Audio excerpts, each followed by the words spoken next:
Aunque retrospectivamente no sea difícil encontrar 2 o 3 imperfecciones en la teoría del Dr. Franklin, fue su teoría la más avanzada de su tiempo y en su conjunto era correcta. Su fluido eléctrico contenía la chispa de las cosas por venir.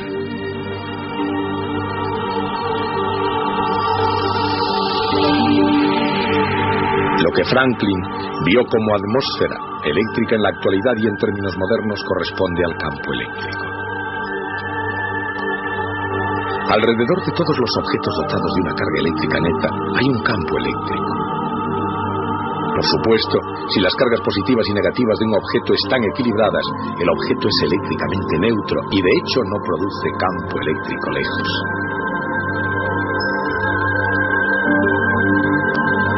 Pero incluso además el campo electrostático en el interior de cualquier pieza de metal es cero, lo que significa que una carga de prueba no sufriría ninguna fuerza en absoluto en el interior de la pieza de metal. Y eso es verdad incluso si el metal tiene una carga eléctrica neta. Eso es porque la carga se acumula en la superficie hasta que en el interior no quede campo que la haga moverse. Por supuesto, conductores cargados eléctricamente crean campos eléctricos fuera de ellos mismos.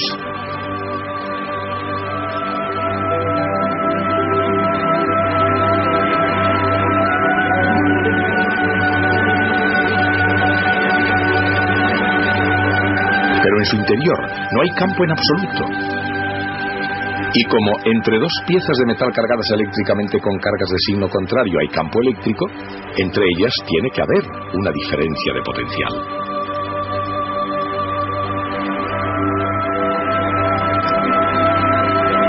Pero al no haber campo en el interior, el potencial es el mismo en cualquier lugar del metal.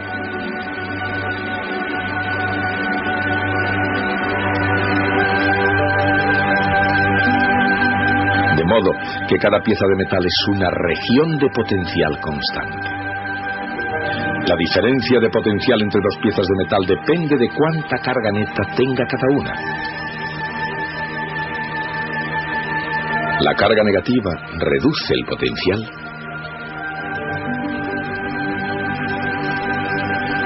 y la positiva lo aumenta. Por supuesto, en el siglo XVIII el Dr. Franklin no estaba en condiciones de poder hacerse una idea muy clara del potencial eléctrico, pues incluso ese concepto era desconocido en aquella época.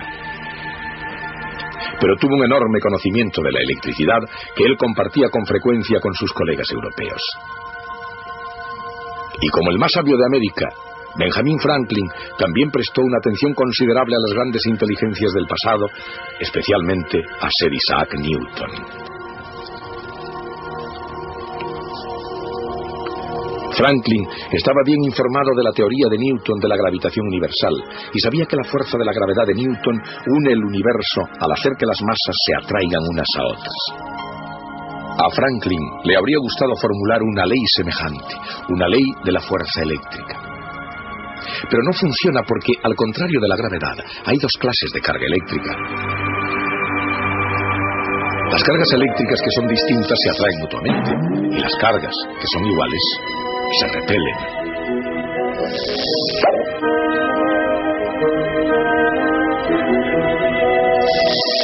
Esa es una razón por la cual una pila ordinaria tiene la capacidad de crear un campo eléctrico. Cuando se conecta una pila entre 2 piezas de metal, hace que la carga fluya de una a otra, hasta que la diferencia de potencial entre ambas sea igual al voltaje de la pila. Eso crea un campo eléctrico entre ellas. Cuando se dobla el voltaje, también se dobla la carga, así como la diferencia de potencial y el campo eléctrico. En general, la carga transferida es proporcional al voltaje aplicado. La constante de proporcionalidad C se llama capacidad.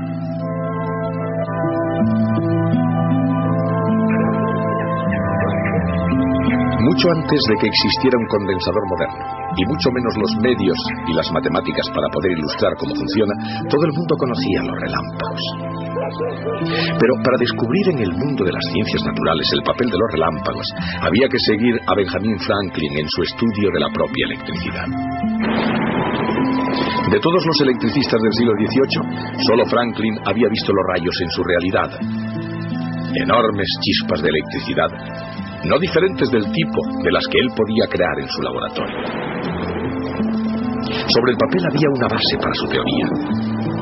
Primero se tiende una barra metálica, el pararrayos, desde el tejado de un edificio. Después se coloca un alambre junto al pararrayos. En teoría, la barra extraería algo de electricidad del cielo tormentoso y saltaría una chispa desde el metal al alambre. Estas instrucciones ya se habían impreso en Inglaterra antes del experimento. Thomas François Dalibard las había seguido al pie de la letra y a las afueras de París llevó a cabo el experimento con éxito. Franklin, desde luego, no sabía nada de esto cuando se enfrentó con el poder de la madre naturaleza, y en todo caso, cuando le llegó el momento de poner en práctica su propia teoría, lo hizo de una forma mucho más peligrosa. En vez de utilizar un pararrayos para atraer la electricidad del cielo, utilizó una cometa. Un simple aparato hecho con unas varillas y un pañuelo de seda, y en lugar de un alambre separado, sujetó una llave de metal a la cuerda de la cometa. En la fatídica noche del experimento observó unos hilos sueltos colgando de la cuerda de la cometa. Entonces, tal y como había previsto valientemente, las chispas saltaron.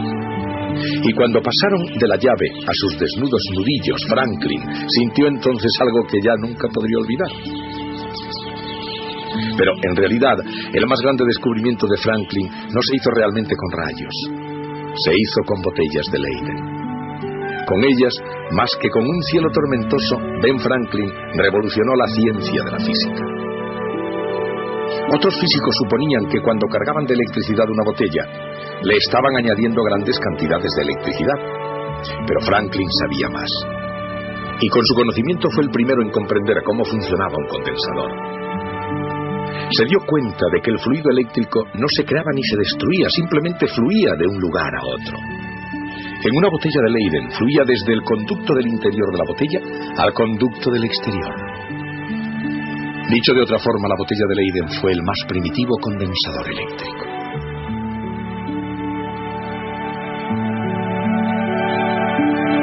Dos piezas cualesquiera de metal pueden formar un condensador sin importar su forma. Las dos piezas de metal pueden ser las placas de un condensador de placas paralelas, o pueden ser también las partes interna y externa de una botella de Leyden. El campo eléctrico en un condensador de placas paralelas realmente se debe a las capas de cargas opuestas en las superficies de las láminas metálicas, una enfrente de la otra. El campo entre las capas es constante, y las dos capas de carga opuestas se atraen mutuamente, sosteniéndose unas a otras en su lugar. Por eso el condensador es un dispositivo tan útil. Si el voltaje se mantiene constante por una pila,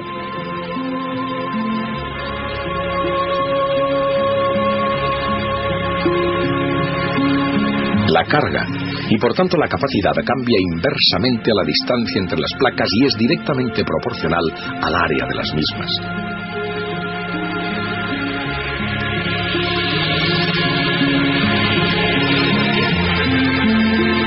Franklin se dio cuenta de que si se conectaban los condensadores adecuadamente, crearían una capacidad mayor.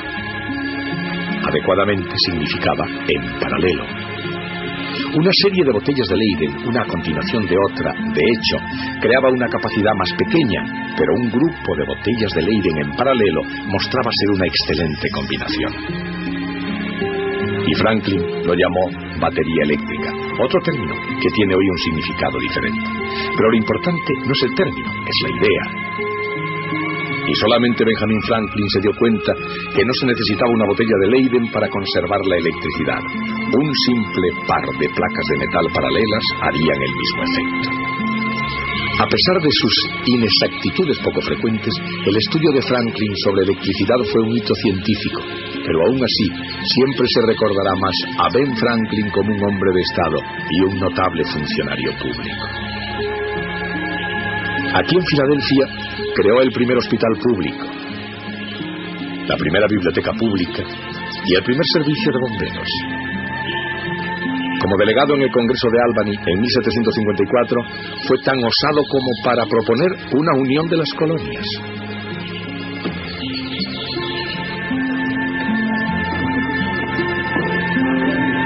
Por una innumerable cantidad de razones, Benjamin Franklin fue, y sigue siendo, un tesoro nacional, un monumento a la ilimitada promesa de la democracia. En esta habitación, con el esmero de un erudito y la moderación de un estadista, fijó el curso y moldeó los ideales de una nación recién nacida. Pero como científico, Ben Franklin fue el más importante de los filósofos de las ciencias de la naturaleza. No solo entonces, sino hoy en día, por todo el mundo de la ciencia. Franklin era muy listo. Tal vez su más inteligente invento fuera el pararrayos, pero no fue el único en inventarlo. Tenía un competidor en Inglaterra que también inventó uno, y ambos no estaban de acuerdo en un cierto detalle. Franklin pensaba que los pararrayos deberían terminar en punta, y su competidor inglés pensaba que deberían terminar en cabezas redondas. Resulta que Franklin tenía razón, era correcta su idea. Pero en aquel tiempo Estados Unidos e Inglaterra no estaban en buenas relaciones. Era la guerra de la Revolución. Y el rey Jorge III decretó que todos los pararrayos en Inglaterra deberían terminar en cabezas redondas. Lo que Jorge había intentado hacer era cambiar una ley de la naturaleza mediante un real decreto. Y por supuesto eso no se puede hacer, tiene que aprobarlo el Parlamento. Antes de la invención del pararrayos, una tormenta con truenos era un fenómeno absolutamente aterrador. No había forma de protegerse. Generalmente en las ciudades, cuando se sabía que se acercaba una tormenta, hacían sonar las campanas, porque creían que así podrían ahuyentarlas. Pero los campanarios eran ordinariamente los puntos más altos. Por eso, con frecuencia, el rayo caía en la campana, bajaba por la húmeda cuerda y despachaba al campanero. La invención del pararrayos fue la primera demostración de que una interpretación teórica de la ciencia podía conducir al dominio de las grandes fuerzas de la naturaleza. El impacto psicológico de ese descubrimiento continúa entre nosotros hasta hoy.